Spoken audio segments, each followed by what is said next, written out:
गुरुभ्यो नमः। हरिः ओम्।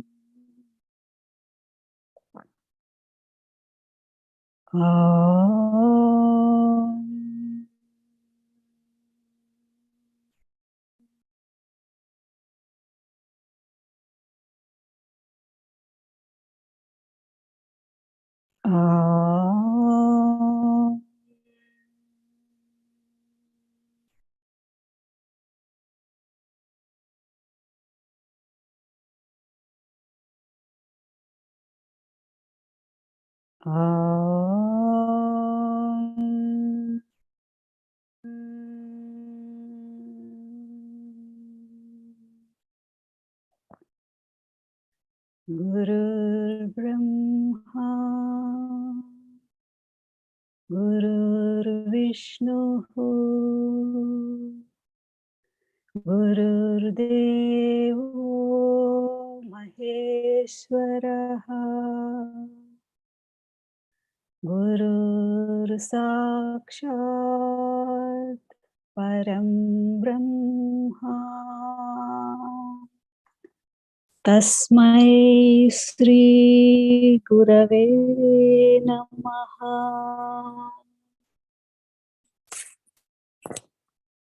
ब्रह्मानन्दं परमसुखदं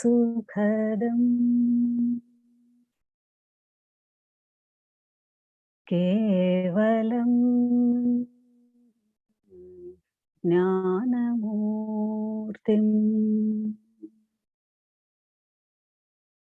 द्वन्द्वातीतं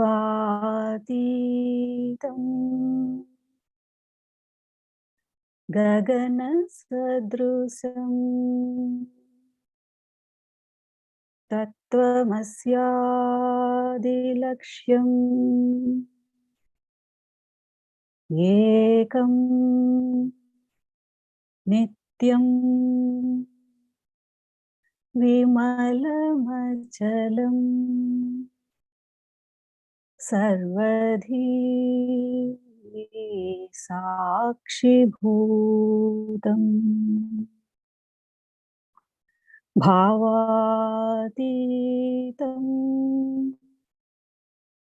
त्रिगुणरहितं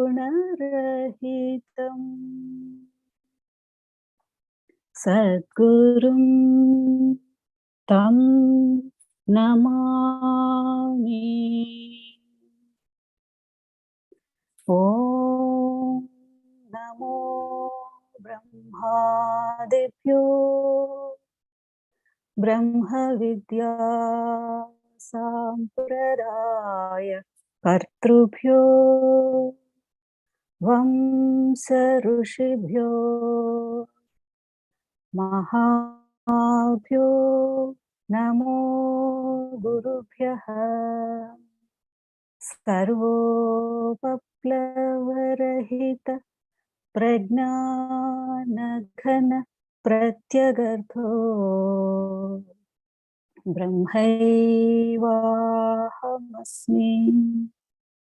अहं पदार्थरहितः सदाशिवसमारम्भा व्यासशङ्करमध्यमाम् अस्मदाचार्यपर्यन्तां वन्दे गुरुपरम्पराम्। ॐ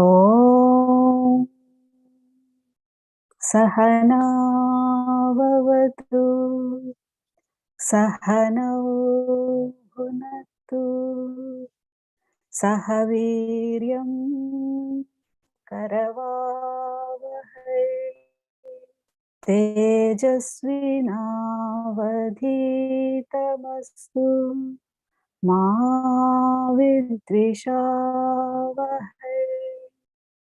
ॐ तत्सत्। ॐ शान्ति शान्ति शान्तिः। हरिः ॐ श्री गुरुभ्यो नमः हरिः ॐ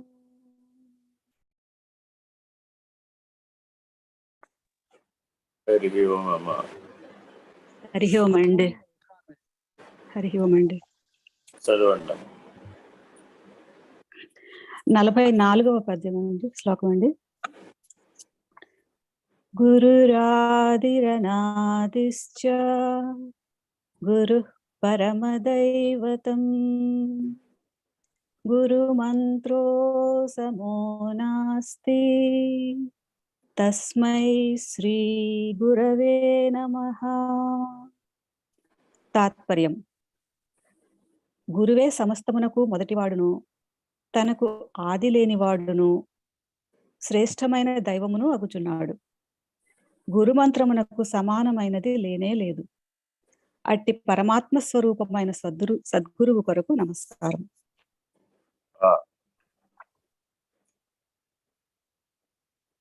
ఉపదేశత్రయం. న గురోరధికం తపః, న గురోరధికం జ్ఞానం, న గురోరధికం తత్వం. మన్నాథ శ్రీ జగన్నాథో గురు జగద్గురు పరమాత్మా సర్వభూతాత్మా. ఇది మూడవ ఉపదేశం ఆ క్రమంలో. గురురాదిరనాదిశ్చ గురు పరమదైవతం గురు మంత్ర సమో నాస్తి. సాధన ఏం చేయమంటారండి అని ఎవరైనా ప్రశ్న వస్తుంది. మానవ జీవితంలో ఎప్పుడో ఒకప్పుడు ఈ ప్రశ్న రాకట. ఈశ్వర దర్శనాన్ని పొందాలన్నా, లేదా ఆత్మ సాక్షాత్కార జ్ఞానాన్ని పొందాలన్నా, బ్రహ్మ జ్ఞానాన్ని సాధించాలన్నా తప్పక బ్రహ్మ విద్యను అభ్యసించాలి. విద్య అంటున్నారంటేనే అది ప్రయత్నంతో ముడిపడి ఉంటుంది. ప్రయత్నం లేకుండా యాథాలాపంగా ఒళ్ళు వచ్చి పడేది కాదు. ప్రాప్తి అని అంటూ ఉంటాం. ప్రాప్తి అంటే ప్రయత్నం చేత సిద్ధించేది. సిద్ధి దశలో ప్రాప్తి అంటాం. మరి ప్రయత్నం చేసేటప్పుడు ఏ అంశానికైనా కూడా 3 లక్షణాలు ఉంటాయి. మొదటి లక్షణం ఎలా ప్రయత్నం చేయాలి అనే పరిజ్ఞానం ఉండాలి. పరిజ్ఞానం తర్వాత ఆ ప్రయత్నం చేసేటప్పుడు మార్గదర్శి ఒకటి ఉండాలి. ఇది రెండవ అంకం. ఒకటి పరిజ్ఞానం, 2 మార్గదర్శి, 3 ఈశ్వరానుగ్రహం, 4వది చిత్తశుద్ధి. అంటే ఈ 4 ఏ జన్మలో అయితే, ఏ సందర్భంలో అయితే, ఏ సంఘర్షణలో అయితే, ఏ కర్మానుష్ఠానంలో అయితే కలిసి వస్తాయో అప్పుడు అది సిద్ధిస్తుంది. ప్రతి మానవుడు కూడా కొంతకాలం స్కూల్లో అభ్యాసం చేస్తాడు. ఆ అభ్యాస ప్రక్రియ అంతా ప్రయత్నం. అది ప్రాథమిక విద్య కావచ్చు, ఉన్నత విద్య కావచ్చు, స్నాతకోత్తర విద్య, యూనివర్సిటీ చదువులు కావచ్చు. అవన్నీ ఏమిటి అంటే ప్రయత్నం. మరి ఆ ప్రయత్నంతో పాటు అక్కడ మార్గదర్శి ఉన్నాడా లేదా? ఉన్నాడు కదా. మనల్ని నడిపించేటటువంటి ఉపాధ్యాయుడు ఎవరో ఒకరు, ప్రొఫెసర్ గారు, లెక్చరర్ గారు, ఏ పేరైతే ఆయన మార్గదర్శి. ఇక 3 చాలా చాలా ముఖ్యమైనటువంటిది చిత్తశుద్ధి. సమాజము అందరికీ సమానమే, ప్రపంచము అందరికీ సమానమే, అవకాశాలు అందరికీ సమానమే. అలాగే విద్యా వ్యవస్థలు కూడా అందరికీ సమానమే, మార్గదర్శి కూడా అంతా సమానమే, పుస్తకాలు కూడా అందరికీ సమానమే, పాఠాలు కూడా అందరికీ సమానమే, బోధనలు కూడా అందరికీ సమానమే. ఇన్ని సమానంగా ఉన్న ఒక వ్యక్తి యొక్క చిత్తశుద్ధిని అనుసరించి ప్రయత్న ఫలం మారిపోతుంది. అందరికీ ఒకే ఫలితం రావడం. ఈ చిత్తశుద్ధి చాలా చాలా ప్రధానమైన పాత్రను ధరిస్తుంది. ఇక 4వ అంకం ఈశ్వరానుగ్రహం. అంటే అర్థం ఏంటి? ఈ 4లో ఏది కలిసి రాకపోయినా అది కొరత మిగిలిపోతుంది. ఒక పావల ప్రయత్నం, ఒక పావల మార్గదర్శి, ఒక పావల చిత్తశుద్ధి, ఒక పావల ఈశ్వరానుగ్రహం. ఈ ఈశ్వరానుగ్రహానికి మరొక పేరు కూడా, అదేమిటంటే కాలం కలిసి రావడం. ఇది ఇంకో ప్రమాదం కొని తెచ్చింది. అర్థం ఏంటంటే సృష్టి ధర్మాన్ని తెలుసుకుని అజ్ఞానాన్ని, అవిద్యని పోగొట్టుకోవాలి. అందుకోసం మానవుడు సాధన చేయాలి. సాధన ఎందుకు చేయాలి అంటే అజ్ఞానాన్ని, అవిద్యను పోగొట్టుకోవాలి. ఏమంటే అజ్ఞానం, అవిద్య రెండు ఒకటేనా అన్నాం. అజ్ఞానం అంటే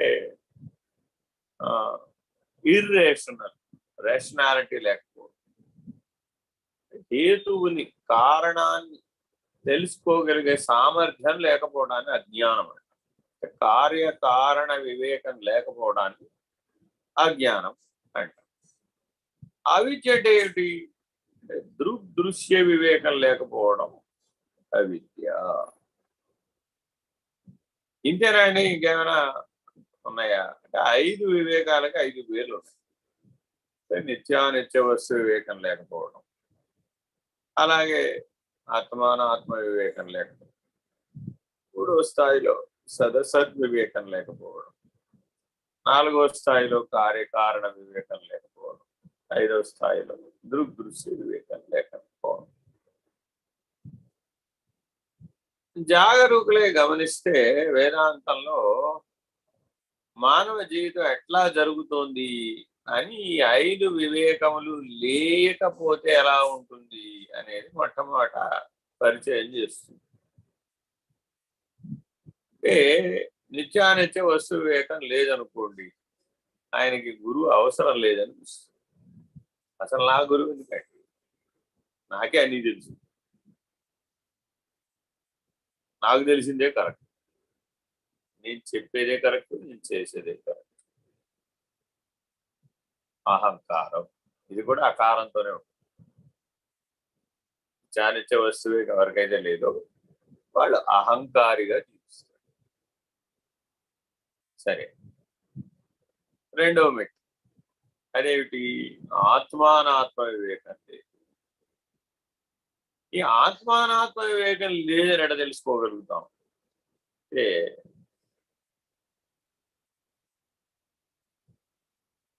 నేనే కర్త అనేవాడు బలంగా. అంటే మొదట అహంకారంలోనేమో భోక్త బలంగా ఉంటాడు, ఆత్మానాత్మ వివేకం లేనప్పుడు కర్త బలంగా. ఒకదానికొకటి పరిపూరకం, సంపూరకం. అహంకారం ఉంటే కర్త ఉంటే భోక్త ఉంటాడు, భోక్త ఉంటే కర్త. నిత్యానిత్య వస్తు వివేకం ద్వారా భోక్తను ఎగరవడం, ఆత్మానాత్మ వివేకం ద్వారా కర్తను ఎగరవడం. ఇది ఆ 2 వివేకాల్లో జరిగేటటువంటి పరిణామం. అందుకే ఉపదేశాలలో కూడా 5 ఉపదేశ క్రమాలు ఉన్నాయి అందరికీ సామాన్యంగా. తర్వాత విశేషం, అది తగిన వారికి మాత్రం. మొత్తం 8 భాగాలు. అందుకనే అష్టాంగ మార్గం అంటాం. యోగ మార్గమైనా అష్టాంగ మార్గమే, జ్ఞానమైన అష్టాంగ మార్గం. యోగాష్టాంగములు ఎట్లా ఉంటాయో జ్ఞాన అష్టాంగ మార్గం కూడా. విద్యారణ్య మహర్షి, వశిష్ఠ మహర్షి, వ్యాస మహర్షి ఈ జ్ఞానాష్టాంగ యోగాలను అందించారు. దానిని శంకర భగవత్పాదులు కూడా అందించారు. ఇంకా సులభతరం చేసి యోగ అష్టాంగ యోగం అని పతంజలి మహర్షి అందించారు.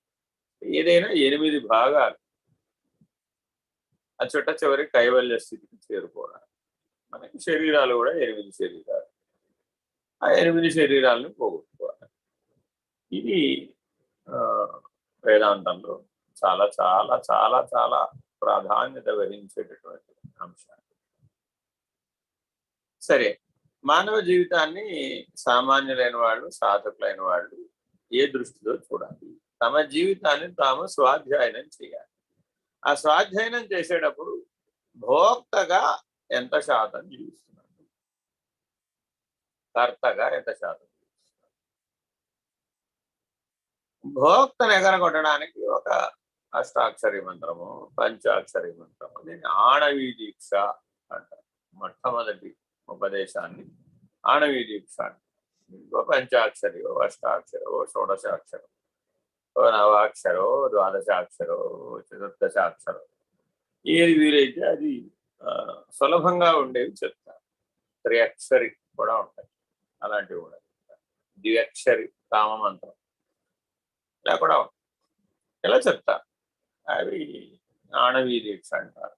చాలా మందికి ఆంజనేయ మంత్రం అని, కొంతమందికి రామ మంత్రం అని, కొంతమందికి గౌరీ పంచాక్షరి అని, కొంతమందికి బాలామంత్రం అని, కొంతమందికి శివ పంచాక్షరి అని, కొంతమందికి అష్టాక్షరి నారాయణ మంత్రోపదేశం అని, మనో భగవతే వాసుదేవాయ, ఇట్లాంటి అనేక మంత్రాలు భారతదేశంలో అనుచానంగా ఇవ్వబడి, ఈ అనుచానంగా ఆచరణ పూర్వకంగా ఎవడైతే అక్షర లక్ష మంత్ర జపం చేసి సిద్ధి పొందినటువంటి గురువు ఉంటాడో ఆ గురువు ఈ ఆణవీ దీక్ష ఇస్తాడు.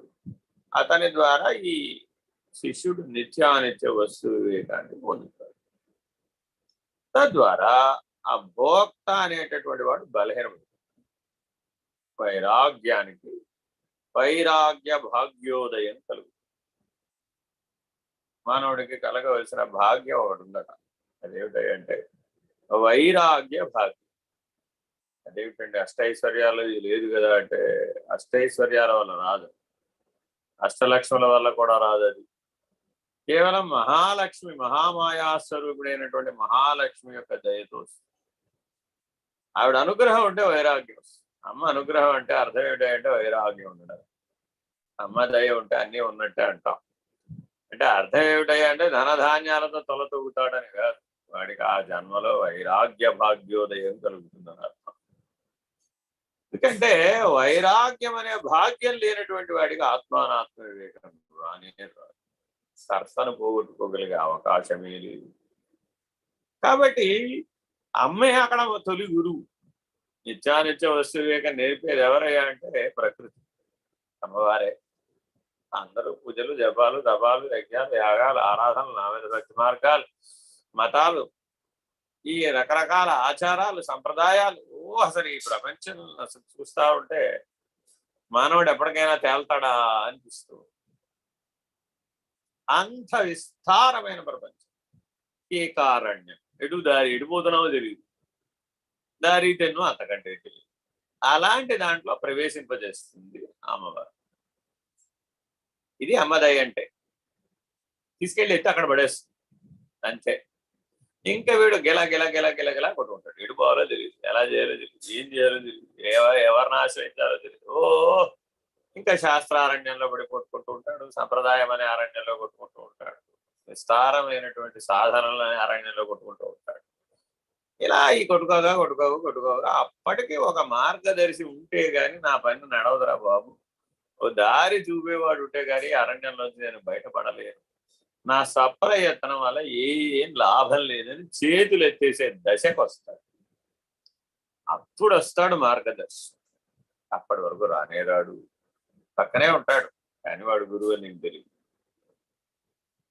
ఎదురుకుండానే ఉంటాడు, వాడు గురువు అని నీకు తెలియదు. నీకు తెలిసిన వాళ్ళలోనే ఉంటాడు, కానీ వాడు గురువు అని నీకు తెలియదు. ఎక్కడో ఉంటాడు, నీ జీవితంలోకి ఏనుగులాగా ప్రవేశిస్తాడు, గుడారంలో ప్రవేశించినట్టు నీ జీవితాన్ని మార్చేస్తాడు. ఈ మార్గదర్శి నీ జీవితంలో ప్రవేశించడమే ఆత్మానాత్మ వివేకం. అప్పటిదాకా ఏం లాభం లేదు, అంతా గులాబ్ జామ్ ఐస్ క్రీమ్ దగ్గరే జరిగిపోతూ ఉంటుంది అంతే జీవితం. ఐస్ క్రీమ్ ఏమో కరిగిపోతుంది, గులాబ్ జామ్ ఏమో పాడైపోతుంది. భోక్త జీవితం అంటే అర్థం ఏమిటి అంటే గులాబ్ జామ్ ఐస్ క్రీమ్ అంతే. ఇక అనుభవించినప్పుడు బాగుంటుంది అంతే. కాసేపు అనుభవించకుండా ఇవాళ అక్కడ పక్కన పెట్టి రేపు వచ్చామనుకోండి ఐస్ క్రీమ్ కరిగిపోయి నీళ్ళు అయిపోయి పోతుంది పక్కకి. గులాబ్ జామ్ ఏమో ఆ నీళ్ళ వల్ల పాడైపోతుంది. దీనివల్ల పాడైపోతుంది. ఏ ఐస్ క్రీమ్ తో అయితే తింటే బాగుంటుంది అనుకున్నాడో ఆ ఐస్ క్రీమ్ నుంచి తయారైన నీళ్ల వల్ల ఈ గులాబ్ జామ్ పాడైపోతుంది. ఇది భోక్త జీవితం. ఇక సాధారణంగా 90% మంది మానవులు ఇలాగే జీవిస్తూ ఉంటారు. ఇందులో ఒకానొకడికి మార్గదర్శకత్వం కావాలి, ఈ అరణ్యంలోంచి బయటపడాలి అనేటటువంటి స్ఫురణ కలుగుతుంది. వాడు వెతుకుతాడు, ఎవరు నన్ను బయటపడేసేవాడు, మార్గాంతరం చూపెట్టేవాడెవడు. ఈ కేకారణ్యంలోంచి ఆ ఏమిటో ఆ శాస్త్రాలు ఏమిటో, ఈ సాధనలు ఏమిటో, ఆ సంప్రదాయాలు ఏమిటో, ఆ ఆచారాలు ఏమిటో, ఈ దేవాలయాలు ఏమిటో, ఆ సంస్కృతి ఏమిటో, ఆ మతాలు ఏమిటో, ఈ కొట్లాటలు ఏమిటో, ఈ ద్వేషాలు ఏమిటో, అసలు దేనికి దానికే విపరీత ప్రపంచం. ఇలా ఉంటది అనమాట మానవ జీవితం. ఇది ఒక అద్భుతమైన ఆట. సృష్టి అనే ఆటలో భాగం జరుగుతూ ఉంటుంది. 84 లక్షల జీవరాశులతో ఈ ఆట జరుగుతుంది. చూస్తాడు ఈ చిత్రాన్ని, ఆహా పరమాత్మ ఎంత అద్భుతంగా చిత్రీకరించాడు ఈ ఆట, ఆ పరమాత్మ యొక్క లీల కదా ఇది అని తెలుసుకుంటాడు. వైరాగ్య భాగ్యోదయం ఉన్నటువంటి వాడు. లేకపోతే పరమాత్మ లీలను తెలుసుకోలేదు. అంతా నేను నేను నేనని అహంకరిస్తాడు. అప్పుడు ఆ భోక్తకి వాడి ప్రతిబింబం మమత. నాది అనేది లేకపోతే ఏం అనుభవిస్తాడు వాడు? నాది కాని దాన్ని వాడు అనుభవించడు.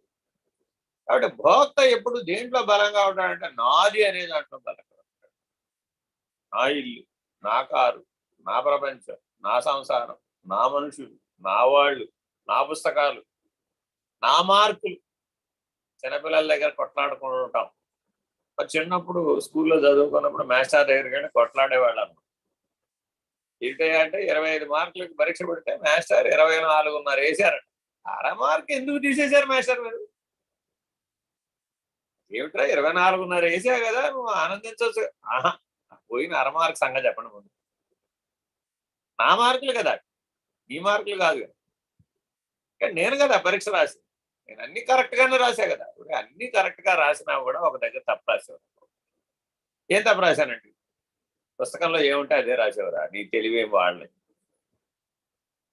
అని. నీ సొంతంగా ఒక వాక్యం అని రాసేవా? నీ సొంతంగా ఏమైనా బుర్ర పనిచేసిందా? ఏమైనా స్ఫుర్తి పనిచేసిందా? ఇది ఒక కాపీ పేస్ట్ లాగా అక్కడ ఏముంటే అదే రాసావు. 4 వాక్యాలు రాస్తే నేనేం చెప్తే నువ్వు అదే రాస్తే నీ తెలివితేటలు ఏం పని చేసినట్టురా అని మాస్టర్ చిన్నప్పుడు మనకి విద్యాబోధన చేసేటప్పుడు మనలో స్ఫూర్తిని మేల్కొల్పే ప్రయత్నం చేస్తాడు. అప్పుడు ఏమైంది మనలో? ఇది కాదు కదా, మనం ఎందుకు ఆలోచించకూడదు, మనమే నూతనమైనటువంటి స్ఫురణ ఎందుకు పొందకూడదు, ఆ స్ఫూర్తిని ఎందుకు పొందకూడదు అనే బలాన్ని మేలుకొలుపుతున్నాడు అన్నమాట. తద్వారా అరమార్కు తీసేస్తే ఆయన ఏదో కోటీశ్వరుడు అయిపోతాడని, అరమార్కులని ఆయనకేం ప్రయోజనం? ఆయన ఉద్దేశం ఏమిటి? ఆ అరమార్కు తీసేసి నీలో ఉన్నటువంటి ఒక నూతన వికాసానికి నాంది పలుకుతున్నాడు, ఒక చైతన్య వికాసానికి నాంది పలుకుతున్నాడు.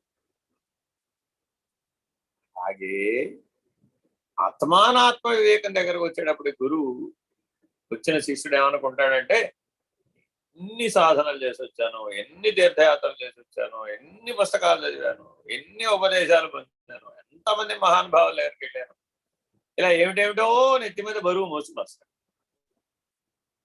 రేపు ముందు ఆ బరువు అంతా బయట తీసిరే అంటే ఏమిటండి, నేను నా జీవితం అంతా విశేషం అనుకుని తెస్తే, అదంతా మోసుకుంటూ తెస్తే అవన్నీ మీకు చెప్పాలనుకుంటే అది ఉంటే ఈ విద్యకు పనికిరావు అని గడ్డిపోత కింద తీసిపడేస్తారు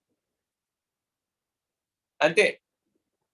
అదేమిటండి అంటే ఆ అరమార్కురా బాబు, దాని విలువ అంతా అరమార్కు, 24.5 తెచ్చుకోవాలి. ఇంకా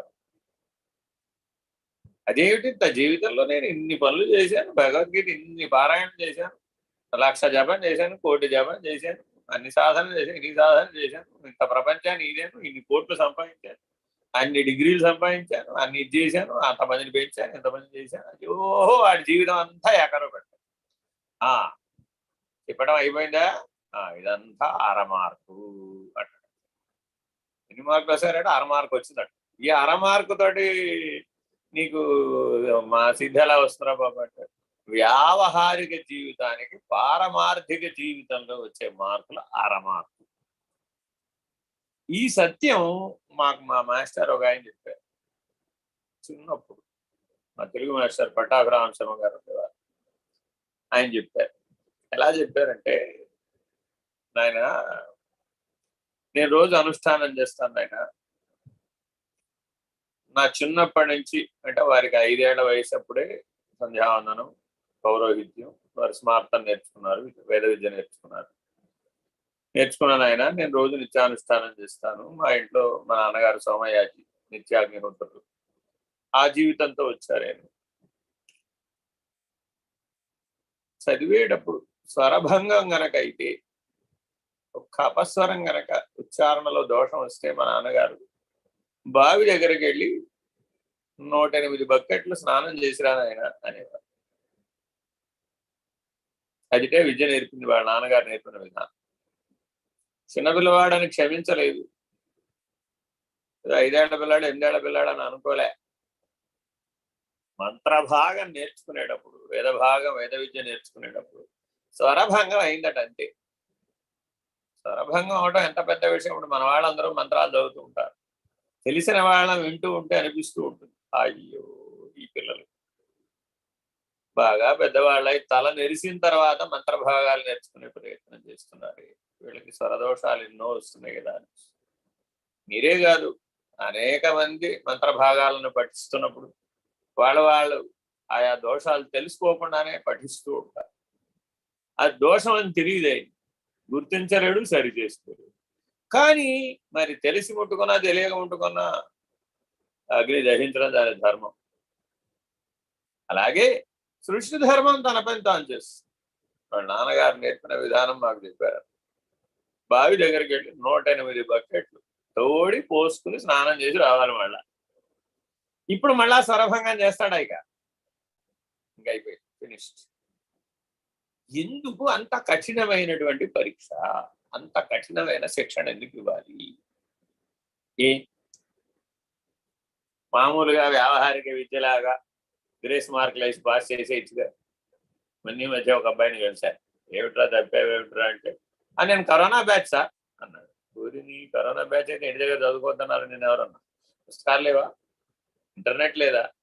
వీడియో లేదా? మాస్టర్ లేరా? లెక్చర్ లేవా? కొత్త పుస్తకాలా? కొత్త సిలబసా? ఏం కాదుగా. నీకు చదువుకోవాలనే ధ్యాస లేదా? అదేమిట్రా అంటే, అది అంతే సార్. మా స్కూల్లో 50 మంది చెప్పారు, 100కి అందరూ కరోనా బ్యాచ్ సార్. ఊరిని తప్పడానికి కూడా వాడికో సహవాసం, దానికో సపోర్ట్.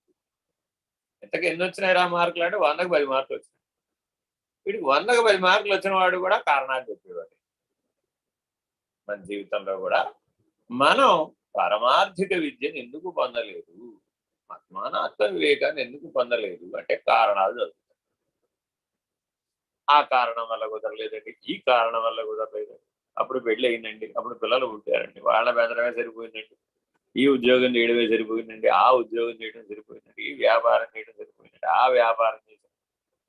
మరి కుటుంబాన్ని ఏదాలి కదండి, కుటుంబ భారాన్ని, గృహస్థాశ్రమ ధర్మాన్ని చేయాలి కదండి. ఇలా ఇలా ఇలా ఇలా ఏవేవో ఈ కారణాలు చదివే అందరికీ కూడా ఆత్మానాత్మ వివేకం కోసం వస్తే, ఒకవేళ ఆ స్కూల్లో చేరదాం అనుకుంటే, అంటే రెండవ ఉపదేశం అంటారు, హంసమంత్రం అంటారు. హంసమంత్రం ఎవరికైతే స్వాధీనమై శ్వాసతో సమంగా జపం చేయగలిగి ఆ మథనం జరిగి ఆత్మ ఏదో అనాత్మ ఏదో బోధపడితే, హంస నీర క్షీరములను ఎలా అయితే వేరు చేయగలుగుతుందో, అలా ఆత్మ అనాత్మలను గనక వేరు చేసుకోగలిగిన జ్ఞానం గనక లభిస్తే అప్పుడు అది ఉపయోగపడ్డట్టు. రెండవ ఉపదేశ భాగం అన్నమాట. మరి ఇప్పుడు మార్గదర్శి ఉండాలా వద్దా? ఏది అనాత్మో ఏది ఆత్మో నీకు తెలియజెప్పాలంటే మార్గదర్శి లేకపోతే సాధ్యమే పడదు. పెద్ద భ్రాంతి ఏమిటంటే అనాత్మను ఆత్మను, అసలు ఆత్మే లేదనుకోవడం. ఈ రెండు సమస్యలు అందులో పుడతాయి అన్నమాట. ఎందువల్ల అంటే నేనే కర్త అనేటువంటి వాడు బలంగా ఉండటం. ఇది రెండవ సమస్య. సరే, దీనికి ఏమని పేరు? ఇది అహంకారం. మొదటిదేమో అహంకారం, రెండవది అల్పత్వం. అది కూడా అకారమే. నేను అల్పుడను. ఇదంతా తెలియజెప్పామనుకోండి, వాడిలో దుఃఖం వస్తుంది. నా జీవితం అంతా వేస్ట్ అయిపోయింది, నేనేం తెలుసుకోలేకపోయాను, నేను బలహీనుడను, నేను అల్పుడను, నేను దేనికి కొనగాని వాడిని అని అలా ఏడ్చేస్తాను. ప్రయోజనం ఏమైనా ఉంది? ఆ ఏడుపు ఎంతసేపు ఉంటుంది? కాసేపే ఉంటుంది. మళ్ళా తగ్గిపోగానే మళ్ళా మామూలే, కర్త భోక్త అంతా మామూలు. మరి ప్రయోజనం ఏమైనా ఉందా? దాటలేదు. కాబట్టి భోక్తని దాటలేకపోతేనేమో అహంకారి, ఆ కర్తని దాటలేకపోతే అల్పుడు. వీడికి జ్ఞానం ఉంది, వాడికంటే వీడి కొద్దిగా బెటరే. వాడికి 0 మార్కులు వస్తే వీడికి 10 మార్కులు వస్తాయి గ్యారంటీగా. కానీ ఇది అల్ప జ్ఞానం, అల్పుడు అనమాట. వీళ్ళు లేకుండా కుదరదు. అల్పుడు ఎప్పుడు పల్కు ఆడంబరముగా, సజ్జనుండు పల్కు చల్లగా, కంచు మ్రోగినట్లు కనకంబు మ్రోగునా, విశ్వదాభిరామ వినురవేమ. ఈ పద్యాన్ని స్వామి నిర్భయానందులు, యోగిరాం బలరామకృష్ణయ్య గారు ఇద్దరూ కలిసి నాకు 1996లో ఈ పద్యం చదివి వినిపించారు. అది చెప్పవయ్యా, ఆయన కొద్దిగా గట్టిగా మాట్లాడుతున్నాడు. అప్పుడు గట్టిగా మాట్లాడేవాడిని, ఇప్పుడు కూడా గట్టిగానే మాడుతున్నాను అనుకోవచ్చు అందరూ. సరే, ఆ గట్టి వేరు, ఈ గట్టి వేరు. అప్పుడు అహంకారం గట్టిగా ఉందన్నమాట. తెలుసు అనే అహంకారం. ఏదో చిన్నప్పటి నుంచి ఏదో తెలిసేసుకున్నామని మనలో ఏదో ఉంటాయి కదా. అప్పుడు ఇంకా ఆత్మానాత్మ వివేకం లేదు. అది తెలుసు అన్న అహం అల్పత్వం అని తెలియదు. తెలుసు అన్నది గట్టిగా మాట్లాడేవాడు. ఇది నాకు గట్టిగా తెలుసు, నిష్కర్షగా చెప్పేవాడు, నిర్ణయంగా చెప్పేవాడు. నాకు తెలుసండి, నా కళ్ళ కనబడుతుంది, నా దర్శనంలో అని గట్టిగా చెప్పేవాడు. ఒక రోజున మెహర్ సెంటర్లో ఉసిరి చెట్టు చూడటం, అటు రావయ్య ఆయన గురు అన్నారు. పట్టుకెళ్ళి ఓ మూల కూర్చోబెట్టి యోగిరాం బలరామకృష్ణయ్య గారు మాట్లాడితే పక్క మాట వినపడదండి. పక్కన కూర్చొని చెవి దగ్గర పెట్టుకుని వింటేనే వినపడుతుంది, అంత మెల్లగా మాట్లాడతారు. ఆయన ఈ పద్యం చదివి వినిపించారు. స్వామి చెప్పమంటున్నారు మీకు.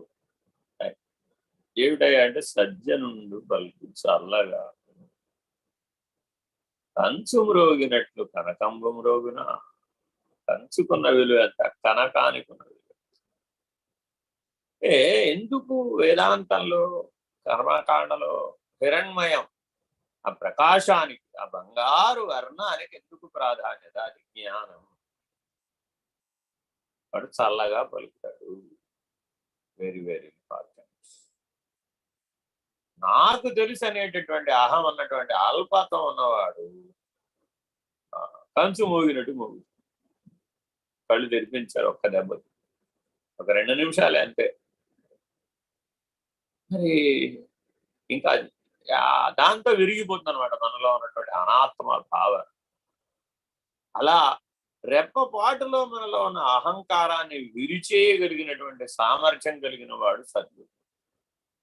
ఈశ్వరానుగ్రహంతో లభిస్తాడు. నీ అహాన్ని నువ్వు విరుచుకోలేవు, నీకు తెలియబడదు అసలు. ఎంత ప్రయత్నించినా తెలియబడదు, ఎంత స్వాధ్యాయం చేసిన యోగికైనా తెలియబడదు. అతనిలో అహం ఎలా ఉందో చూడగానే సద్గురుమూర్తికి అర్థమైపోతుంది. ఎలా అది విరిచేయాలో కూడా వెంటనే అతనికి స్ఫురిస్తుంది అన్నమాట. అందరూ సద్గురు కృప అంటారు. సద్గురు కృప అంటే ఏమిటంటే, నీ అహాన్ని సమూలంగా పెకలించి వేస్తాడు. అది సద్గురు కృప. దానికి సిద్ధపడాలట. వాడప్పుడు శిష్యుడు. మొదటిసారే శిష్యుడు అంటానికి వీలు కాదు. భోక్తని పోగొట్టుకుని వచ్చిన వాడిని శిష్యుడు అంటాం కుదరదు. ఎవరికైతే ఆత్మానాత్మ వివేకం వస్తుందో, హంసమంత్ర అనుభవం వస్తుందో, అహంకారాన్ని సమూలంగా పెకలి వేయించుకోవడానికి సిద్ధపడతాడు. ఆ కష్టము అది అనుభవంలో ఉన్నవాడికి తెలుసు. చాలా సులభం కాదు, చాలా చాలా కష్టం. దాని మూలాలు ఎంత లోతుగా ఉంటాయో మనం చెప్పలేము, అంత బలంగా ఉంటుంది. అడుగడుగున అడుగడుగున అది తల ఎత్తుతూనే ఉంటుంది. ఎత్తినప్పుడల్లా నెత్తి మీద ఓ మట్టికాయ వేస్తూనే ఉంటుంది. ఏ మొహమాట పడదు. అందువల్ల నీకు బాధ కలగవచ్చు, వ్యధలు కలగచ్చు, వేదనలు కలగచ్చు, మాట్లాడి చేయవచ్చు, మాట్లాడకుండా చేయవచ్చు, స్పందించి చేయవచ్చు, స్పందించకుండా చేయవచ్చు. సద్గురు ఏ రకంగా అయినా సరే నీ ఆహాన్ని విరిచేసే ప్రయత్నం. ఎలాగో చెప్పడానికి నన్ను ఒకసారి చెరుకు తోటకి తీసుకెళ్ళి, ఆ చెరుకు తయారైంది కదా, అయిందండి. ఆ చివర వెన్ను వస్తుంది అయ్యా, చూడాలి. చెరుకు చివర వెన్ను వస్తుంది. వెన్ను వచ్చేసిందంటే చెరుకు గడ చప్పగా అయిపోతుంది, దాంట్లో తీయదనం ఉండదు. పూర్తిగా వెన్ను లాగేసుకుంటుంది అనమాట. ఆ అహంకారం వెన్ను లాంటిదయ్యా. ఆ వెన్ను రాకముందే చెరుకు గడను కోసేయాలి, అప్పుడే అది ఉపయోగపడుతుంది అని ఒక ఉపదేశం చెప్పి రెండో ఉపదేశం చెప్పారు. ఆ చెరుకు మళ్ళా నాడతారయ్యా, ఒక కణుపు తీసుకొచ్చి నాడతాడు అంతే, మళ్ళా చెరుకు తయారై. ఎంత అంటే అంగుళం కణుపు నాటితే 6 అడుగులు, 10 అడుగులు, 12 అడుగులు చెరుకు గడ అంగుళానికి. మనలో అహంకారం కూడా అంతేనాయనా, అంగుళమే కదా, కణుపు అంతే కదా అనుకుంటే అది పిలక వేసి 12 అడుగులు అవుతుంది. సమూలంగా కోసివేస్తాడు రైతు, మళ్ళా దున్నేస్తాడు, ఆ మూలాలు మిగల్చాడు. ఎందుకంటే అవే ఉంటే ఆ పూర్వ భాగాలే మళ్ళా మొలకెత్తుతాయి, సరైన పంట రాదు. రైతును చూసి వ్యవసాయాత్మిక బుద్ధి అంటుంది భగవద్గీత. ఆ సూత్రం చెప్పారన్నమాట. ఆయన అదిగో రైతు వ్యవసాయం చేస్తాడు చూడు, మనం కూడా ఏం చేయాలి? వ్యవసాయాత్మిక బుద్ధి, నీ బుద్ధిలో అహంకార మమకారాలు అనేటటువంటి మూలాలు చాలా ఉండిపోతాయి. అవి ఉండటం చేతనే బుద్ధిగ్రాహ్యం అతీంద్రియం, అతీంద్రియ జ్ఞానాన్ని పొందగలిగిన సామర్థ్యం బుద్ధికి ఉన్నప్పటికీ కూడా అది గ్రహించలేని అల్పత్వాన్ని పొందుతుంది. ఆ అధికారిత్వం ఉన్నప్పటికీ కూడా, మానవుడై పుట్టినప్పటికీ కూడా ఆత్మానుభవం కలగడం. కాబట్టి వాటిని బాగా దున్నాలి, లోతుగా దున్నాలి. ఏ సందర్భంలో కూడా అహంకార మమకారాలకు, రాగద్వేషాలకు అవకాశమే లేనటువంటి అనసూయవే అంటుంది భగవద్గీత మరో చోట. అసూయ లేని వాడవై ఉండాలి, ఆర్జవము కలిగిన అర్జునుడై ఉండాలి. నువ్వు ఆ జ్ఞానాన్ని పోగొట్టుకోవాలి అంటాడు పరమాత్మ. ఇలా జాగరూకుడవై నీవే నీ స్వక్షేత్రాన్ని, నీ బుద్ధి అనే క్షేత్రాన్ని బాగా దున్ని బాగు చేయాలి. ఇది రెండవ ఉపదేశం. అందుకు హంసమంత్రం. మేము మా అందరికీ హంసమంత్రం అయిపోయిందంటే నా దగ్గరకు వస్తూ ఉంటారు. ఓహో అలాగా అనుకుంటారు.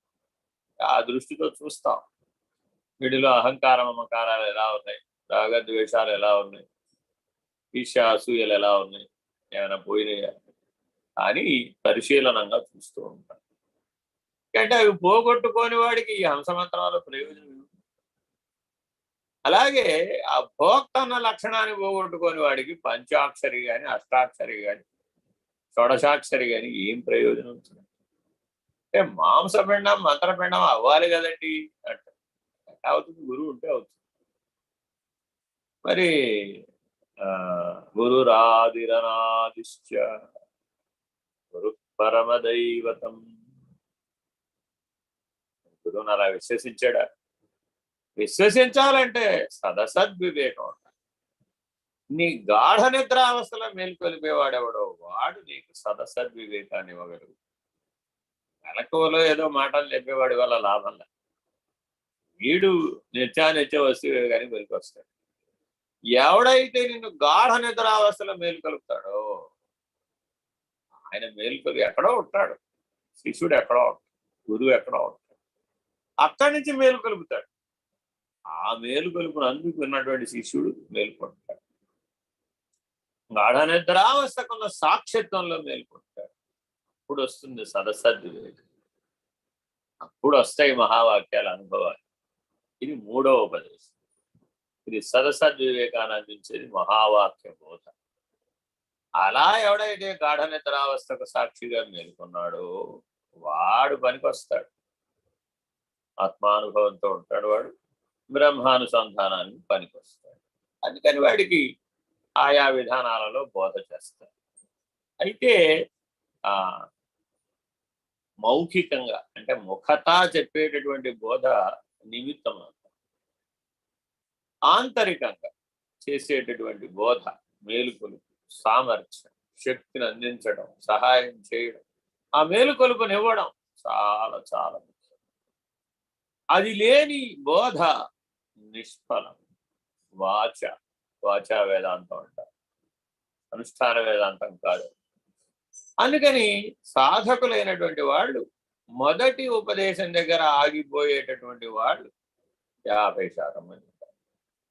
వీళ్ళు ఏదో ఆ మంత్ర జపం చేసుకుంటూ ఉంటారు. ఏ గౌరీ పంచాక్షరో, శివ పంచాక్షరో, అష్టాక్షరో, షోడశాక్షరో ఆ జపం చేసుకుంటూ ఉంటారు, ఆ అనుష్ఠానం చేసుకుంటూ ఉంటారు. అక్కడతో సరిపెట్టేసుకుంటారు. జపమాల, అనుష్ఠానం, ఆ సాక్షాత్కారం కావాలి కావాలి కావాలి, ఎప్పటికో శరీరం పడిపోయిన తర్వాత ఎప్పటికో జీవుడిని ఆ ఈశ్వరుడు అనుగ్రహిస్తాడనే ద్వైత బుద్ధితో జీవితం జరిగిపోతూ ఉంటుంది. అక్కడికి జీవితం అయిపోతూ ఉంటుంది. ఏ జీవితానికి ఆ జీవితం అంతే. వీళ్ళకి 50. ఇందులో నుంచి కొంతమంది ఎదుగుతారు. ఈ నిత్యానిత్య వస్తు వివేకంతో ఎదిగి ఆత్మానాత్మ వివేకానికి వచ్చి గురువును ఆశ్రయించి ఆ నిర్గుణ నిరాకార నిర్విషయ నిరంజన నిరూపమ అప్రమేయ అనేటటువంటి ఆ పరబ్రహ్మమైనటువంటి స్థితిని తెలుసుకోవాలి. ముక్తి, మోక్షం, ముముక్షత్వం బలపడుతుంది అన్నమాట. ఆత్మానాత్మ వివేకంలో మంద మోక్షేచ్ఛరించి తీవ్ర మోక్షేచ్ఛగా పరిణామం చెందుతుంది. అదే ఆ హంస మథనం అంటే. ఎవరికైతే అలా తీవ్ర మోక్షేచ్ఛ కలిగి గాఢ నిద్రావస్థలో సాక్షత్వం అనే మేలుకొలుపును సాధిస్తాడు, వాడు సదసద్వివేకాన్ని పనికొస్తాడు. అక్కడ వాడికి మహావాక్య బోధ బాగా పనిచేస్తుంది. సరే, ఎవరికైతే సదసద్వివేకం లేదండి, అప్పుడు వాడేవాడు. ఎందుకనంటే మరి నిత్యానిత్య వస్తు వివేకం లేకపోతేనేమో అహంకారి, ఆత్మానాత్మ వివేకం లేకపోతేనేమో అల్పుడు, మరి సదసద్వివేకం లేకపోతే అన్నారు వాడు. ఎందుకని దాని అవతలది కదా కార్యకారణ వివేకం. అది లేకపోతే అజ్ఞానం, ఆ దాని అవతల దృగ్దృశ్య వివేకం లేకపోతే అవిద్య. ఇహ ఈ సదసద్వివేకం లేనటువంటి వాడు ఏమని చెప్పాలి? వీడికి ఓ పేరు ఉంది, కానీ ఆ పేరు చెప్తే బాధపడతారేమో సాధకులైన వాళ్ళు. మేము అలాంటి వాళ్ళమా అని అనుకుంటాడట. అంటే ఏమని చెప్పాలి? అది ఎలా చెప్పాలి?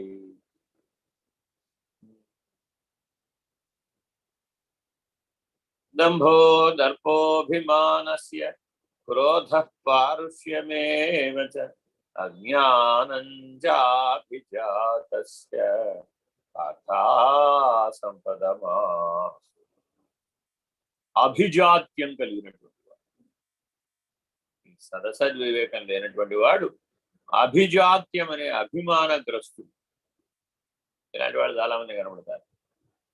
అంటే ధర్మరాజు, దుర్యోధనుడు ఇద్దరికి గురువులు ఒకళ్ళే. ధర్మరాజుకేమో అభిజాత్యం లేదు, అభిమానం లేదు. దుర్యోధనుడు అభిమానధనుడు, సుయోధనుడు అని పేరుగాంచాడు. ఎందుకంటే వాడికి వివేకం లేదు. శాస్త్రాధ్యయనం ఇద్దరికి ఒకటే, కానీ వివేకం లేదు. ఇట్లా వాద వివాదాలలో పడిపోతాడు. ఈ సదసద్వివేకం లేనటువంటి వాడు శాస్త్రోపచర్చలలో ఆ శాస్త్రం ఎలా ఉంది, ఈ శాస్త్రం ఎలా ఉంది, ఆ కారిక ఎలా ఉంది, ఈ కారిక ఎలా ఉంది, ఆ విజ్ఞానం ఎలా ఉంది, ఈ విజ్ఞానం ఎలా ఉంది. చర్వాకులంతా ఇక్కడ దాకా వస్తారు, కానీ అభిమానం, అభిజాత్యం బలంగా. ఇది ఆసురి లక్షణం అన్నమాట. కానీ జాగరూకులై ఈ సదసద్వివేకాన్ని, మహావాక్య చతుష్టయ అనుభవాన్ని తప్పక గురుమూర్తితో హృదయ సంబంధంతో సంపాదించాలి. హంసమంత్రమేమో మానసిక ఆశ్రయంతో సాధించాలి. అదే మహావాక్య బోధన అందుకోవాలంటే హృదయంతో ఆశ్రయించాలి. లేకపోతే మొదటి ఉపదేశం అదేమో ఆణవీ దీక్ష అన్నాం అనుకోండి. ఆ ఆణవీ దీక్ష మౌఖికంగా ప్రత్యక్షంగా జరిగేటటువంటిది అనమాట. అంటే ఎవడైతే ఆ మంత్రసిద్ధిని పొందిన వాడు ఉంటాడో వాడు ఆ వచ్చినటువంటి ఆశ్రయించినటువంటి వాడికి తన తపశ్శక్తిలో కొంత భాగాన్ని ధారపుస్తాడు. అలా ఆ మంత్రోపదేశం చేస్తాడు. అసలు బోధ చేయడం అంటేనే తన జ్ఞానంలో, తన తపస్సులో, తన పుణ్యంలో, తన సిద్ధిలో భాగం పంచడం. వాళ్ళకేమి అది చాలా చిన్న విషయం, అదేం పెద్ద విషయం కాదు. అలా సర్వసంగ పరిత్యాగులు లోపల జ్ఞాని ఎప్పుడు సర్వసంగ పరిత్యాగు. వాడికి ఏం అవసరం, వాడికి పుణ్యపాపాలతో లెక్కే లేదు. ఎందుకని అంటే రెపపాటలో దేనినే త్యజించగలిగిన సామర్థ్యం కలిగిన వాడు. ఏమైనా కావాలంటే నాకెందుకయ్యా, నేను పూర్ణుడు, బ్రహ్మం, నాకేం కావాలి, నాకేం ఒక్కటి. ఎవడైనా ఏమైనా ఇస్తాన్నాడు అనుకోండి, నాకెందుకయ్యా, బట్టి ఖాళీ హాత్ సే ఆయే హో, ఖాళీ హాత్ సే ఆయే. రక్త హస్తాలతో వచ్చాను, రక్త హస్తాలతో వెళ్ళిపోతాను, ఖాళీ చేసుకుని వెళ్ళిపోతున్నాను అంటాడు. ఖాళీ చేతులతో వచ్చాను, ఖాళీ చేసుకుని వెళ్ళిపోతున్నాను. అలాంటి వాడు జ్ఞాని, వాడికేం అక్కర్లేదు. అందుకే చాలా మంది చాలా సంప్రదాయాలలో ముండనం చేస్తారు. అంటే శరీరం పైన తల మీద వెంట్రుకలేం మిగల్చరు. ప్రతి 3 నెలలకు ఒకసారి ముండనం చేసేటటువంటి ఆచారం సంప్రదాయం. అంటే కనీసం వెంట్రుక కూడా నాకు అక్కర్లేదురా బాబు అని చెప్పడం సూచన అనమాట, ప్రతీకాత్మ. అలాగే ఒక దండాన్ని ధరించుకుంటాడు. ఆ దండం ఏమిటయా అంటే జ్ఞానం. ఆ జ్ఞానానికి గుర్తు అనమాట. దండం వల్ల స్థిరంగా ఉంటుంది, వంగిపోదు. ఆ సదసద్వివేకం దండం వల్లే ఉంటుంది. ఆ ముండనం ఏ అవసరం లేనటువంటి ఆ స్థితిలో ఉండాలి, దండాన్ని ధరించి ఉండాలి. ఆ సదసద్వివేకం ఆ గుర్తు అన్నమాట. సన్యాసానికి గుర్తు సదసద్వివేకం, తుర్యాశ్రమానికి గుర్తు ఈ సదసద్వివేకం. వీడు పనికొస్తాడు ఆ జ్ఞానాన్ని పోగొట్టుకోవడానికి, అవిద్యను పోగొట్టుకోవడానికి. ఇక అజ్ఞానం పోవాలండి. జ్ఞానం పోవాలి అంటే ఉన్నది బ్రహ్మం, ఉన్నది పరం అనేటటువంటి సమిష్ట్యానుభవం కూడా వచ్చి లేకుండా, అది లేకుండా పోవాలంటే కార్యకారణ వివేకం. అది త్రయమంత్రంతో వస్తుంది అన్నమాట. మంత్రం అంటే అర్థం ఏమిటాయంటే ఏమి లేదురా బాబు, ఆయం వ్యర్థ బాహ్య కోపిన భవతి, నేను వేస్ట్ ఫెలో అని వాడికి వాడే తెలుసుకుంటాను. ఏమిటి? సదసద్వివేకాన్ని సాధించి చైతన్య స్థితిని గ్రహించినటువంటి వాడై, చైతన్య స్వాధీనత పొందినటువంటి వాడై, చైతన్యంతో గురువును ఆశ్రయించినటువంటి వాడై, అంత పరిణామం పొంది గురువు విశ్వవ్యాపకుడు, తానో పిపీలికం, ఆయన ఎంతండి మహత్స్వరూపం. మరి నేను పరమాణు, నా వల్లేహి కాదు అంటే ఏది సర్వసమర్థుడు. దీనికి ఉదాహరణ ఉంది. పద్మపాదుడు, శంకర భగవత్పాదుల శిష్యులలో పద్మపాదుడు ఉత్తముడు. అన్ని రకాలైనటువంటి సామర్థ్యం కలిగిన వాడు, గురువును కూడా రక్షించగలిగిన సామర్థ్యం కలిగిన వాడు. ఒకసారి పద్మపాదుని అడుగుతారు, ఏమండి ఉన్న ఇన్ని వేల మంది శిష్యులు ఉన్నారు శంకర భగవత్పాదులకు, వారిలో మీరే అగ్రగణ్యులు కదా. ఓ మీకు అలా అనిపిస్తుందా? మేరు పర్వతం మా గురువు గారు అయితే నేను ఒక ధూళి కణాన్ని వారి ముందు, అదిటా పోలిక. వాడికి సరిపోతుందట పరబ్రహ్మం అనే నిర్ణయం, వాడికి వస్తుందట పరబ్రహ్మం అనే నిర్ణయం. మా గురువు గారు ఎంతయ్యా మేరు పర్వతం అంటారు. మరి నేను ఒక ధూళి గణాన్ని. మరి నాకు ఆయనకి పోలిక ఎక్కడ, సామర్థ్యం ఎక్కడ? ఆయన సామర్థ్యం అలా ఊరక చూసి మార్చేయగలరు, రెప్పపాటులో మార్చగలడు ఎవరినైనా. రెప్పపాటులో అనుగ్రహించగలడు ఎవరైనా.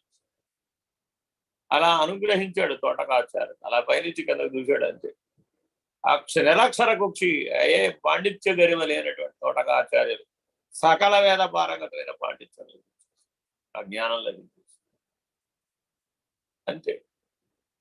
ఆ సంఘటన నేను జీవితంలో చదువుకున్నాను. శంకర విజయం అని మా అమ్మగారు మా చిన్నప్పుడు చదువుతుంటే జగన్నాథ స్వామి వారు అని చింతలపూడి ఆశ్రమం నుంచి ఒక ఆయన వచ్చి పాఠాలు చెప్తుండేవారు. ఆ పాఠాలకి వాళ్ళు మా అమ్మగారు నాన్నగారు పెట్టుకుంటేవారు. జగన్నాథ స్వామి వారు వాళ్ళ గురువు గారు వారి వద్ద ఉపదేశం తీసుకున్నారు. నన్ను తీసుకెళ్లారు వారి దగ్గర. వారు దక్షిణామూర్తి స్తోత్రము ఉపనిషత్తులు అనర్గళంగా చెప్తుండేవారు. అద్భుతమైన ద్రాక్షాపాక శైలి. నాదేమో నారికేళ పాకశైలి. బాగా కఠినంగా చెప్పడంలో నన్ను మించిన వాళ్ళు. ఆయన కంటే సులభంగా చెప్పగలిగిన వాడు అసలు మరోడు లేని లేడు. మన నిర్భయానందలు కూడా ద్రాక్షాపాక శైలి వాళ్ళది. అదేమో నారికేళ పాకశైలి. అంత కఠినంగా చెబుతాం ఏమయ్యా అనేవారు స్వామి నిర్భయానంద. అట్లా చెబితే గాని వాళ్ళు మేల్కోరండి బాబు. కొబ్బరికాయ గట్టిగా కొడితే కానీ పగలదు కానీ బతికిలాడితే పోతుందండి అనేవాడు. సరే, ఏదేమైనప్పటికీ ఎలా చెప్పినప్పటికీ ఉన్న విషయం సత్యం మారదు కదా, జ్ఞానం ఎప్పుడు మారదు. సరే, అలా ఆ సందర్భాన్ని నేను స్వామివారి దగ్గర ఉటంకించాను. అయ్యా, శంకర భగవత్పాదులు ఒక్క వీక్షణంతో ఆ తోటకాచార్యులను సకల విద్యా పారంగతులు చేసేశారు కదా, ఈ సంఘటన శంకర విజయంలో ఉంది కదా అని ఒకసారి వారితో సందర్భంలో యోగిరామ్ గారు బలరామకృష్ణయ్య గారితో నేను స్వామి గారు కూర్చున్నప్పుడు ఏదో చర్చకు వచ్చింది. ఎంతటి మహానుభావుడు శంకర భగవత్పాదులు కానీ వాళ్ళు అన్నారు. ఓ అలాగా అన్నారు, అంతే స్వామివారు, ఇంకేమనలేదు. ఆ మరునాడు ఏదో ఒక పాఠాన్ని చెప్పడానికి వెళ్ళాం.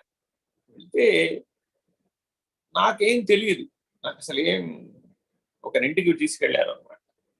ఎక్కడో పిలిచారు, వెళ్ళాను. వాళ్ళు ఎవరో కూడా నాకు తెలియదు, వారికి తెలియదు, మాకెవరికి ఏం తెలియదు. వెళ్ళాను, కూర్చున్నాం. ఆవిడ వచ్చి ఎదురుకుండా కూర్చున్నారు. కూర్చొని ప్రశ్నల పరంపర, టక టక టక టక టక టక టక టక ప్రశ్నలు. వ్యవహారంలో అటు వేదాంతాలు, వ్యవహారంలో అటు వేదాంతాలు, సాధనలు ఎడా బెడా 100 ప్రశ్నలు టకటకా అనుసరించు. స్వామివారు మౌనం. వారు ఎప్పుడు అసలు చెప్పరు. చెప్తే ఓ మాట అరమాట సూచనగా చెప్పేవారు. అప్పట్లో అసలు విస్తారంగా బోధించిన సందర్భాలు. ఏం చేయాలి, నేను సమాధానం చెప్తా, ఆ వారు సమాధానం చెప్తారని నేను ఇద్దరు వైపు మార్చి మార్చి చూస్తారు. ఎవరు చెప్తారు ఇందులో, ఎవరు అని వారు చెప్పవయ్యా అన్నారంతే. అలా చూశారంతే, అలా చూసి చెప్పవయ్యా అన్నారంతే. అంతే, ఆవిడ అడిగిన శరపరంపర ప్రశ్నలు అన్నిటికీ టక టక టక టక టక టక టక సమాధానాలు. ఆహా అనుకోండి. ఆనాడు శంకర భగవత్పాదులు చేసింది సత్యమే.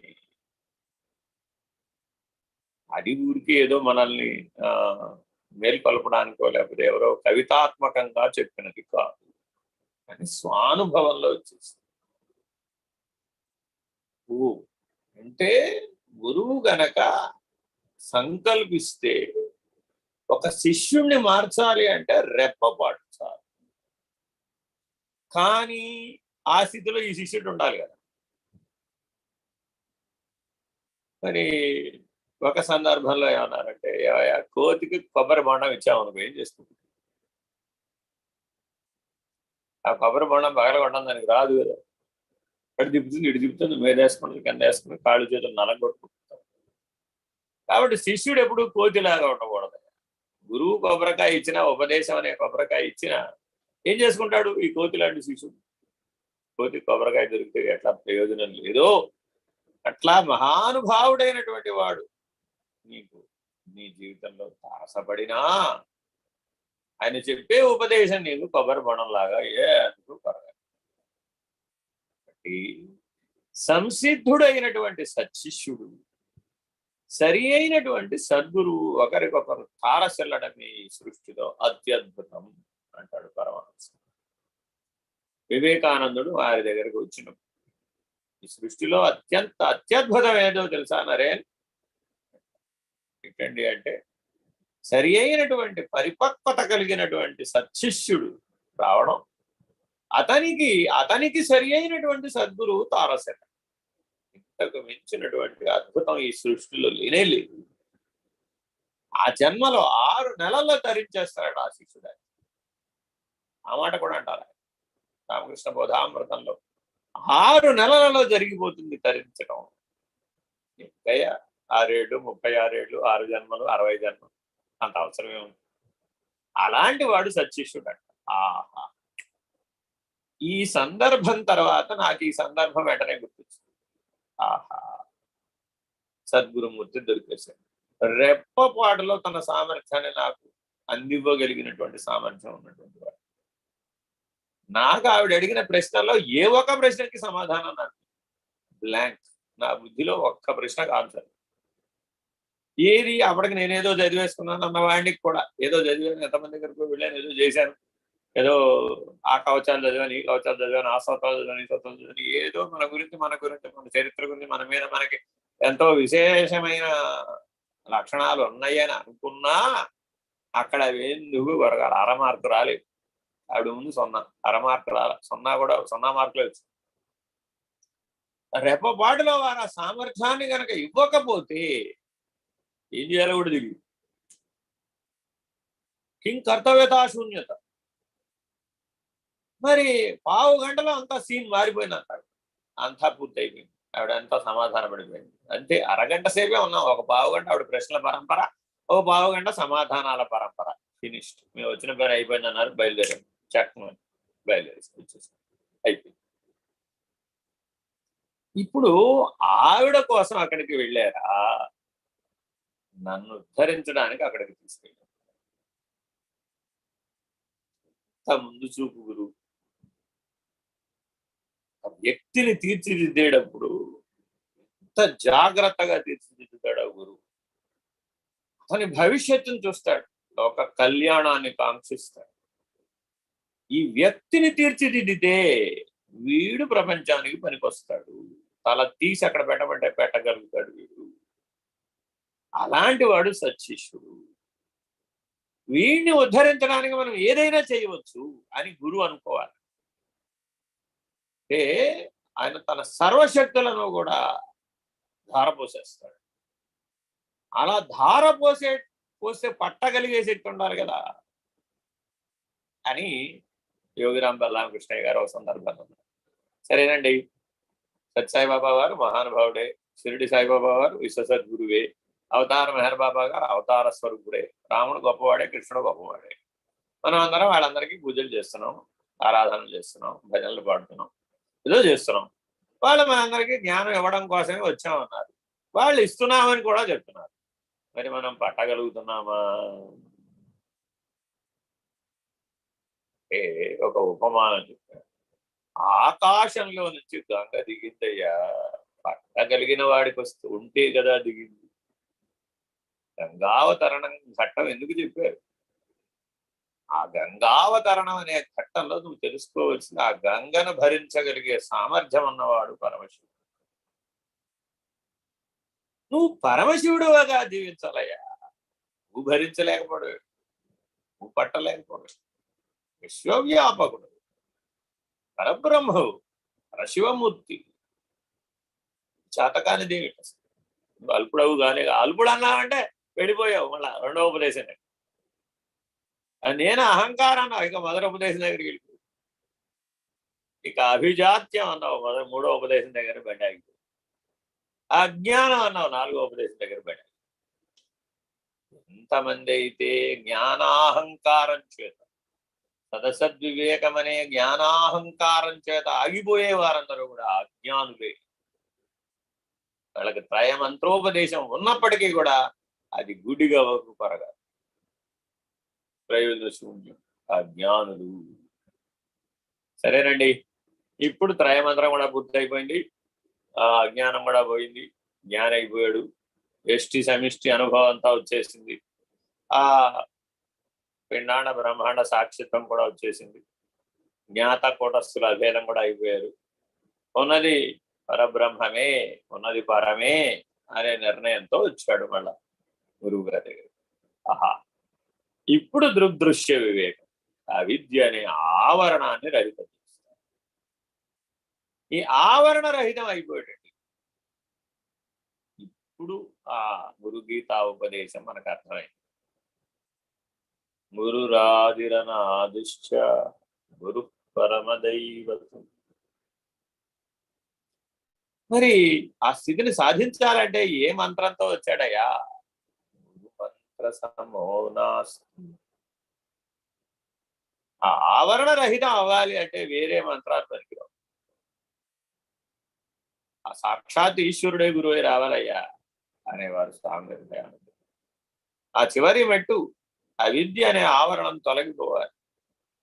ఆ నేననే ఆవరణ తొలగిపోవాలి, ఎరుక విడిపించబడాలి, అచల దర్శనం అవ్వాలి, ఆ పరబాహ్య దర్శనం అవ్వాలి, దృగ్రహిత దర్శనం. అది ఏదో ఇంద్రియాతీత దర్శనాలతో సరిపెట్టుకుంటానంటే లాభం లేదు. దృగ్రహిత దర్శనం, నువ్వు లేని స్థితిలో నిర్ణయం అవ్వాలి. అలా అవ్వాలంటే నువ్వు శూన్యాన్ని దాటాలి, సంకల్పాన్ని దాటాలి, కాలాన్ని దాటాలి. ఆ మూడు ఆవరణ స్థితిలో ఉన్నాయి. సంకల్పం, శూన్యం, కాలం. 6 అవస్థలు, 6 స్థితులు. అవి స్థితి భేదంగా ఉంటాయి. ఏవేవైతే ఆ సంకల్పము, సంకల్పాతీతం, శూన్యము, శూన్యాతీతం, కాలము, కాలాతీతం, ఆవరణ రహితం అవడం అంటే ఈ 6 భాగాలలో అవుతుంది. ఆ అఖండ ఎరుక అలా విడిచేస్తుంది. ఆ అఖండ ఎరుక ఆ మూడింటితో ముడిపడి ఉంటుంది. చిట్ట చివరికి అది రహితం అయింది. ఇలా ఏదో వారు బోధిస్తూ ఉన్నారు. బోధిస్తూ ఉంటే బలరామయ్య గారు ఒక పక్కకి తీసుకెళ్తారు. ఇప్పుడు ఆయన ఏది కూడా స్వామివారి ముందు మాట్లాడారు. ఎందుకంటే పెద్దలు వారు, వారి ముందు మనం ఏం మాట్లాడతాం అనే అని పక్కకి తీసుకెళ్ళి అపాతాళన భస్తల అంతభువన బ్రహ్మాండం ఆవిస్ఫురత్గా దర్శనం వచ్చింది కదా, ఆ పరశివ దర్శనం కలిగింది కదా. అలా ఉన్నప్పుడు ఈ ఎరుక చిన్న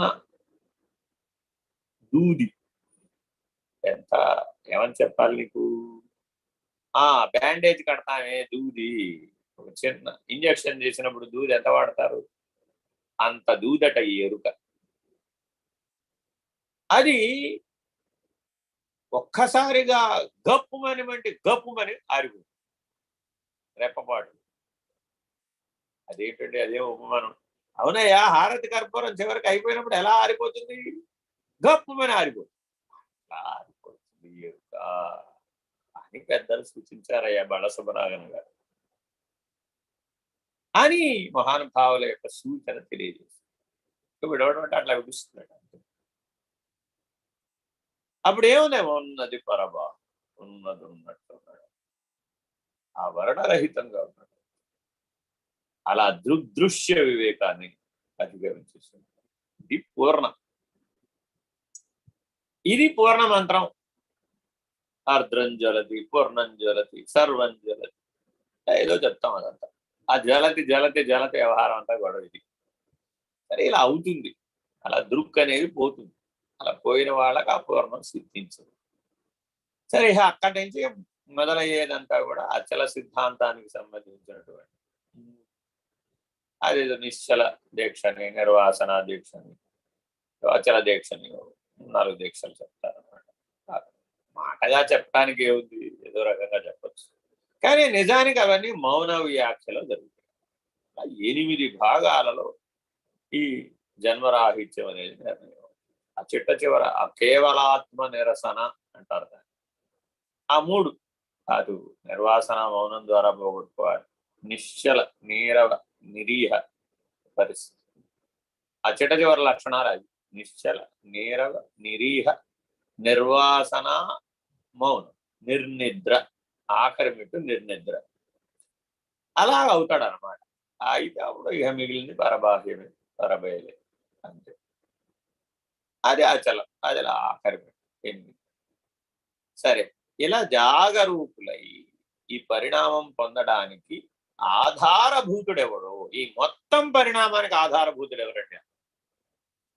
ఎవరి ద్వారా మీరు ఈ జ్ఞానాన్ని గ్రహించారు? ఎవరి ద్వారా ఈ పరిణామం జరిగింది?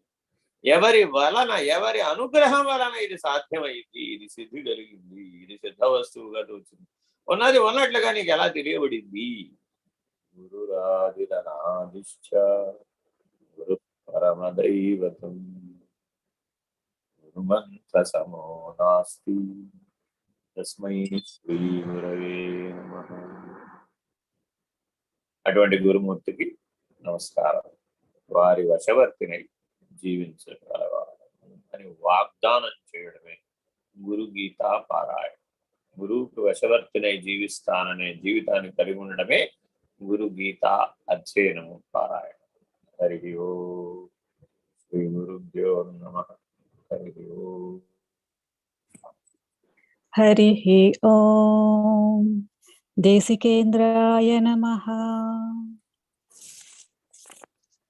శ్రీమత్ పరశివరూప గురో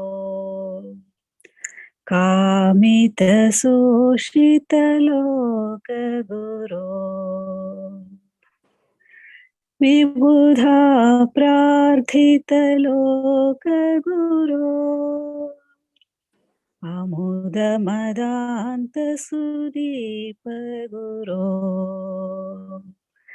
కలిపాదిత సంత్రార్థ గురో స్థాపిత షణ్మత సార గురో స్థాపవముని వంద్య గురో శ్రద్ధాధ్యక్షర శాంత గురో కరుణాసాగర పరమ గురో నిరుపమ మహిమా నిలయ గురో జయ జయ పరశివలోక గురో జయ శుభ శంకర రూప గురో భవహర పరశివ భువన గురో జయ శుభ మంగళ జగద్గురో జయ జయ జయ జయ గురు ప్రసాద గురో జయ శుభ మంగళ లోక గురో జయ జయ జయ జయ నిర్భయానంద గురో జయ శుభ మంగళ జగద్గురో జయ శుభ మంగళ జగద్గురో జయ శుభ మంగళ జగద్గురో. ఓం నమో భగవతే స్వామి నిర్భయానందాయ. ఓం పూర్ణమదః పూర్ణమిదం పూర్ణాత్ పూర్ణముదచ్యతే పూర్ణస్య పూర్ణమాదాయ పూర్ణమేవావశిష్యతే. ఓం తత్సత్. ఓం శాంతి శాంతి శాంతి. హరి ఓం. శ్రీ గురుభ్యో నమః. హరి ఓం. నారాయణ నారాయణ.